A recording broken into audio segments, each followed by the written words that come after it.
Look, bruh, I ain't gonna hold you, but I'm sitting here after such an amazing day at my house. Woke up feeling blessed, cleaned my house, did a reset and everything else.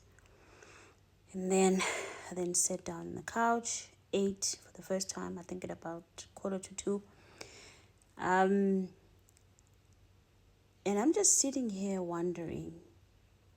I'm really not wondering. I'm just thankful, guys. Like, if you knew where I came from to see where I am now, this, in many people, may not seem like a lot. But to me, Jesus, this seems like a mention to me.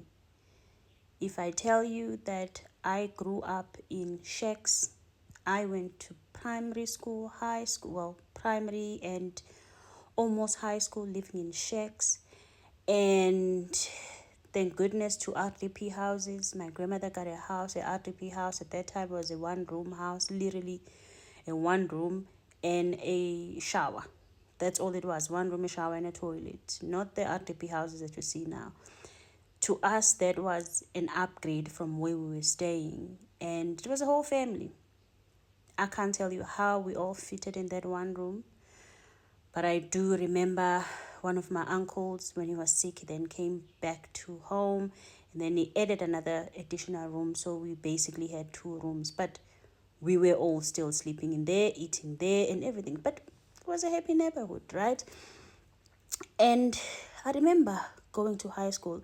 When I look back now, I was the happiest child ever. And I don't understand why, because we didn't have no riches. At some stages, we will, because my grandmother was a hard worker, she made sure, a hard worker meaning she will garden, she will plant amadumbe, abo batata, umbila, whatever, and sell it. And she will do her beats, and she would sell those. And she was a prayer woman. You understand, she was a hustler. That woman was a hustler. I don't understand how she raised us, but she did.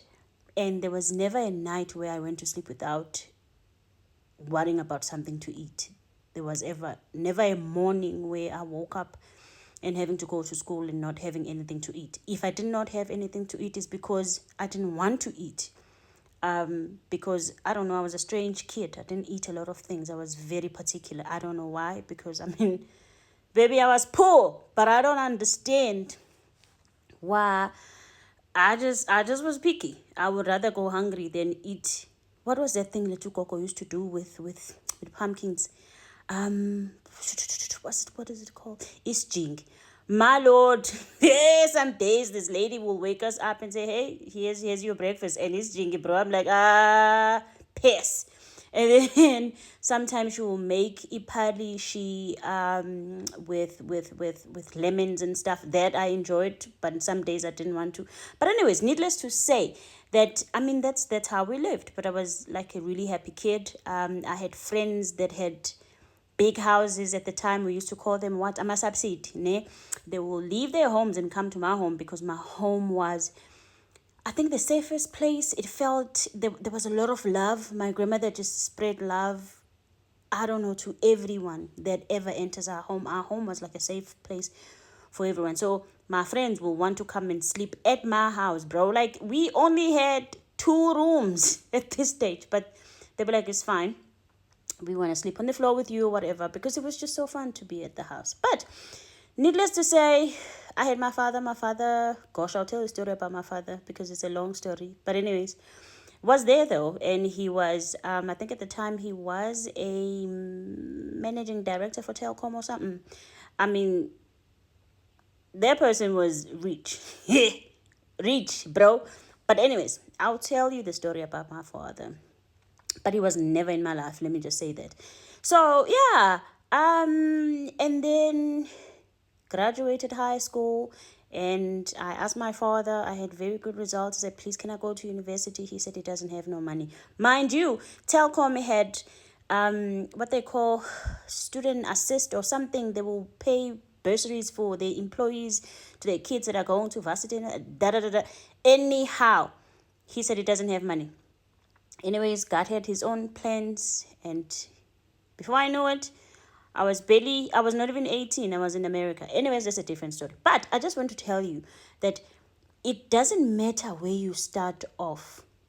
Wherever God wants you to be, whatever God wants you to have and what you believe that you deserve, baby, God will give that to you, and you'll be amazed. Today, I own my own home. I'm not renting. I've rented, granted, many years. I've since built a house for my grandmother. It's no longer one room. It's that's another story on its own. But I did my part. I built a house, 4 bedrooms, living room, kitchen, whatever. And then I grew up, met a man. Story about my husband, my ex-husband rather.